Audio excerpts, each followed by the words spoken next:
তাহলে এবার আমরা করব एग्जांपल 20 ঠিক আছে দেওয়া আছে দেখো u of f of y, y - x, z - y। এখন এই y - x এবং z - y সমান আমরা কি ধরে দিলাম y - x সমান কি দিলাম আর z - y সমান কি দিলাম। তাহলে আমাদের ইউনিক্যাল ফাংশন কি দিলাম এখন আমরা প্রমাণ করতে হবে সেটা দেখতে হবে। তাহলে প্রমাণ করতে হবে del u / del x del u / del y del u / del z plus তাই তো প্রমাণ দেব। তাহলে এখানে del u / del x এখন দেখো u আমার যে ফাংশন আছে p এবং q এর তাহলে u কে আমি x এর সাপেক্ষে বা y এর সাপেক্ষে বা z এর সাপেক্ষে আমি করব তাই না। এখানে মূলত কি বুঝছে এটা দ্বারা বুঝছে কি u কে একবার x এর সাপেক্ষে করো u কে একবার y এর সাপেক্ষে করো u কে একবার z এর সাপেক্ষে করো করে যোগ করো বলে কি হবে সমীকরণ। এখন আমি ফাংশন দেখো y - x z - y সমান কি উদাহরণ কারণে ফাংশন দেখেছে কি p এবং q তাহলে u যদি p এবং q এর ফাংশন হয় তাহলে u কে তো আমি x এর সাপেক্ষে y এর সাপেক্ষে z এর সাপেক্ষে করতে পারছি না কারণ u হচ্ছে p এবং q এর ফাংশন তাহলে আংশিক অন্তরে কি হয় x এর সাপেক্ষে যদি x এর করা যায় y এর সাপেক্ষে যদি y এর করা যায় তাহলে u হচ্ছে p এবং q এর ফাংশন তাহলে u কে কি করব p এবং q এর সাপেক্ষে আংশিক করব আমি তো x y z এর সাপেক্ষে করতে পারবো। এবার একটু ডেফিনেশন দেখো এখানে একটা সূত্র দেখো এই এটা সূত্র ছিল যদি u যদি f অফ x এবং y এর ফাংশন u যদি x এবং y এর ফাংশন হয় আবার ওই x যদি s এবং t এর ফাংশন হয় এবং ওই y যদি s এবং t এর ফাংশন হয় তাহলে আমি ওই যে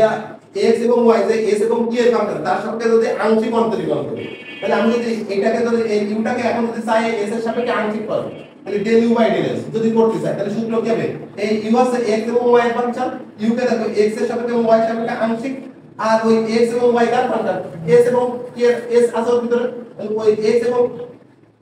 এবং y কে দেখো s এর সাপেক্ষে আংশিক করতে আমি কি বলতে পারছি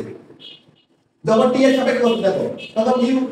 কার ফাংশন x এবং y এর ফাংশন u কে x এবং y এর সাপেক্ষে করছি আবার এই x এবং y কার ফাংশন t এর ফাংশন কারণ এখানে t এর সাপেক্ষে করছি তাই আমরা ওকে t এর সাপেক্ষে করছি যখন s এর সাপেক্ষে করেছি x এবং y কে s এর সাপেক্ষে করেছি আমি বুঝতে পারছি। তাহলে এখানে দেখো এই জায়গাটায় আমাদের কি দাঁড়াইছে এই জায়গায় আমাদের দাঁড়াইছে দেখো u আছে f of t, q এর ফাংশন আর এখানে p আছে x, y এর ফাংশন p কার ফাংশন x এবং y এর ফাংশন আবার q কি কার x, y এর ফাংশন। তাহলে ওইখানে তিন চলো তাহলে এখানে x, y, z এর ফাংশন দিতে হবে আর x, y, z এর ফাংশন ঠিক আছে তিন চলো এখানে x, y, z আছে x, y, z আছে এর ভিতর z নেই মানে আমি বলতে z টু দি পাওয়ার 0 আছে আমি যদি এইভাবে লিখি প্লাস z টু দি পাওয়ার 0 তাহলে এখানে z এর ফাংশন আছে এখানে z এর মান 0 আছে কথা ক্লিয়ার। তাহলে আমরা p কে বললাম x, y, z এর ফাংশন q কে বললাম x, y, z এর ফাংশন। তাহলে আমি যদি এই p কে u কে যদি x এর সাপেক্ষে করতে চাই এখানে দেখো s এবং t এর সাপেক্ষে করতেছি দেখো u ছিল x, y এর ফাংশন x, y ছিল s এবং t এর ফাংশন এখানে আছে u আছে p, q এর ফাংশন আবার p, q কি আছে x, y, z এর ফাংশন। তাহলে আমি যদি x এর সাপেক্ষে করতে পারবো u কে y এর সাপেক্ষে করতে পারবো z এর সাপেক্ষে এখানে ধরো s এবং t এর সাপেক্ষে করতে তাহলে এই ক্ষেত্রে সূত্র আমাদের কি আসবে তাহলে এই ক্ষেত্রে আমাদের সূত্র কি আসবে বলো তাহলে এই সূত্র কি আসবে তাহলে আমি যদি লিখি del u / del x তাহলে কি লিখতে পারবো আমরা যদি del u / del x লিখি তাহলে আমরা লিখতে পারবো না del u / del p into del p / del x del u / del q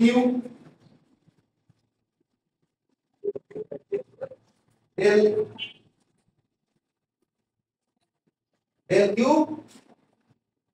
by del u by del x কারণ আমরা এখানে x এর সাপেক্ষে করছি তাহলে এবার দেখো এবার এখানে যদি আমরা del u by del y লিখি তাহলে কি আসে del u by del p del p by del y কথা ক্লিয়ার। ঠিক একই ভাবে del u by del q into del q by del y আবার যদি লিখতে চাই del u by del z তাহলে কি লিখবো del u by del p into del p by del z কথা ক্লিয়ার এবং del u by del q আর del q by del z দেখো এই সূত্রের সাথে এটা মিলে কিনা বিষয়টা বোঝো কিনা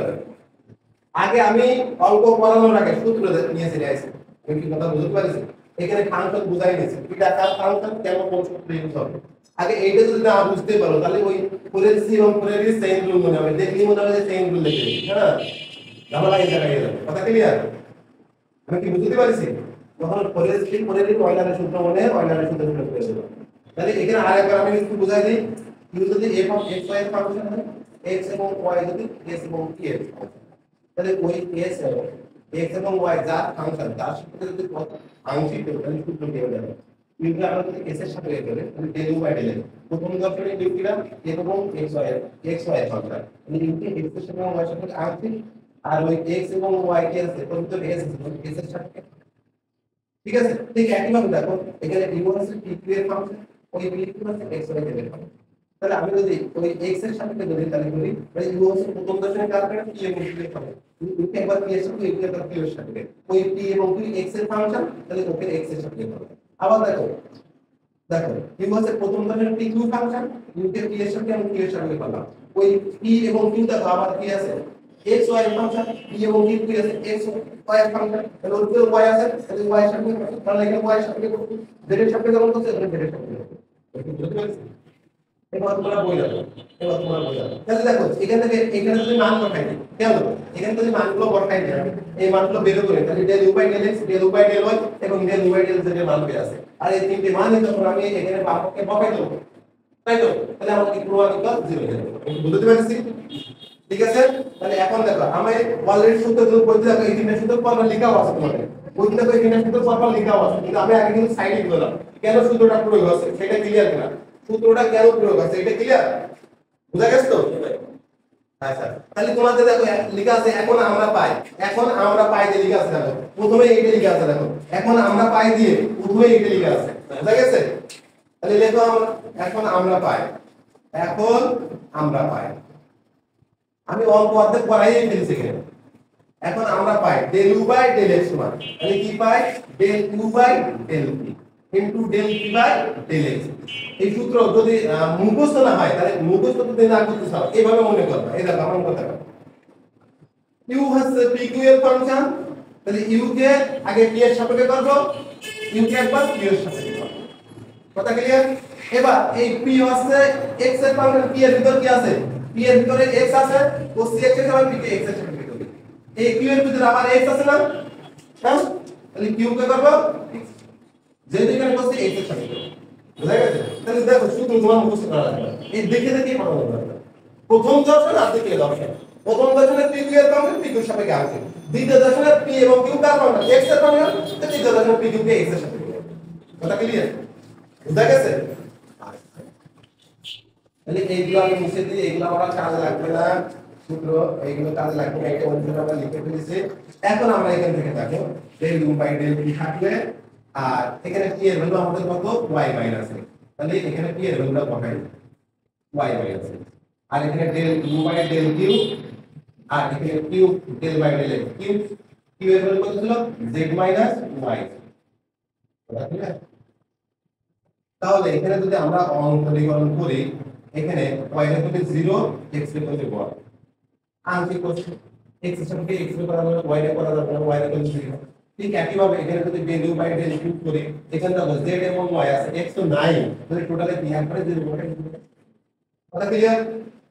তাহলে এখান থেকে আসলে পালাম কি minus del u by del u by del x কি পালাম minus del u by del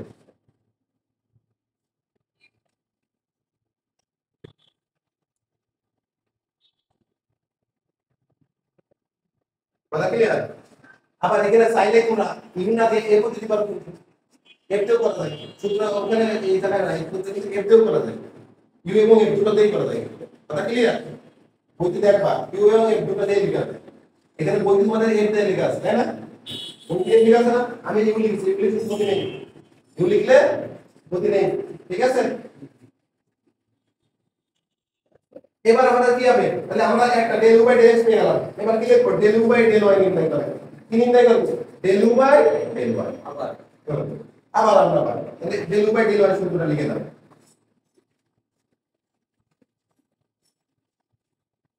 আবার আমরা পাই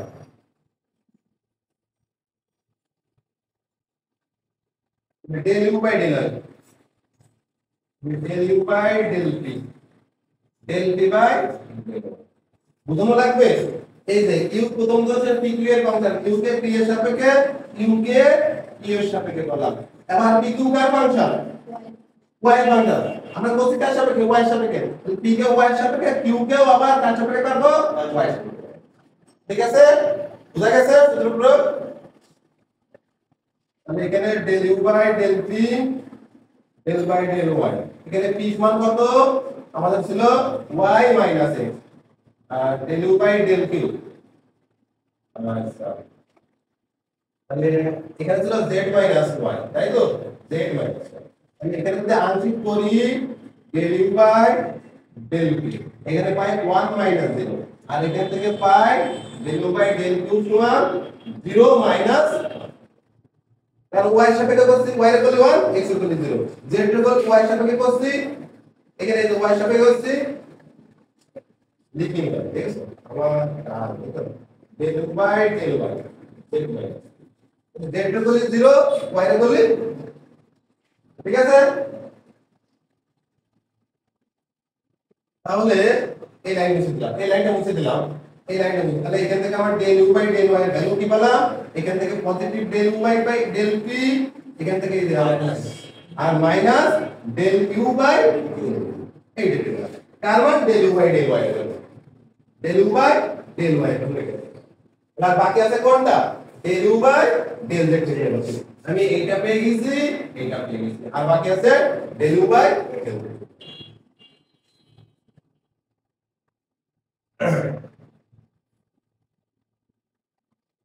এটা কারণে লিখে রাখি del you by del x, ঠিক আছে, এখানে del you by del y আমরা লিখে রাখি del you by del b minus del you by del, তাহলে এবার কি লিখব, একই ভাবে আমরা পাই, একই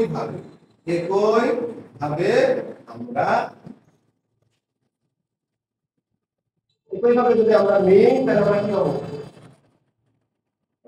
del u by del z সমান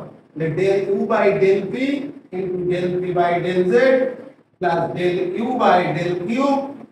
q by del z, ঠিক আছে। তাহলে এখান থেকে দেখো del u by del p del by del z, p এর ভ্যালু ছিল y মাইনাস, আর এখানে del q by del q, আর q এর ভ্যালু ছিল কত z মাইনাস, ঠিক আছে। তাহলে দেখো আমাদের কি আসে, এখানে del u by del p, এইটার ভিতর দেখো x এবং y আছে, z নাই, তাহলে এটা কি আসবে 0, ঠিক আছে, কারণ এখানে z এর সাপেক্ষে বসে z নাই তো, আর এখানে del u by del q, এখানে করলে দেখো 1 মাইনাস, তাহলে থাকে পজিটিভ del u by, এখন তুমি এই যে তিনটা নির্ণয় করা, তিনটারে 1 2 3 ইকুয়েশন দিতে পারো, দিয়ে যোগ করতে পারো, অথবা লেফট হ্যান্ড সাইড ধরে এখানে মান বসাতে পারো, আমি কি বলতে পারছি,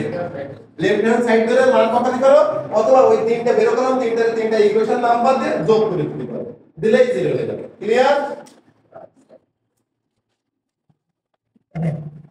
তাহলে আমরা del u by del z সমান কি পেলাম, positive del u by del z। তাহলে তোমরা এক কাজ করো, তোমরা ধরো left hand side l h, কারণ এখানে বলেছে দেখা হচ্ছে, বলেছে কি দেখা হচ্ছে, লেফট হ্যান্ড সাইড ধরা যায়, প্রমাণ করা হলে দেখা হতে থাকে, তাই না। তাহলে লেফট হ্যান্ড সাইড সমান del u by del x plus del u by del y plus del u by del z, তাহলে এখান থেকে মান পাবো কি পাচ্ছি, এটা মান minus del u by del p, আর একটা কি পাইছি del u by del p minus del u by del q, আর এটা পেলাম কি plus del u by del q, দেখো প্লাস মাইনাস কেটে গেল, ঠিক না, আমি কি বললাম 0, আর 0 বলে কি আছে রাইট হ্যান্ড লিফট, আর যদি ভাই দেখা আছে তাহলে এখানে রিকোয়েস্ট করব এই সাইজ সব ডাবল ইংলিশ করব, তো পরে দেখা ভালো, আর প্রমাণ করতে বলে লিখা করব।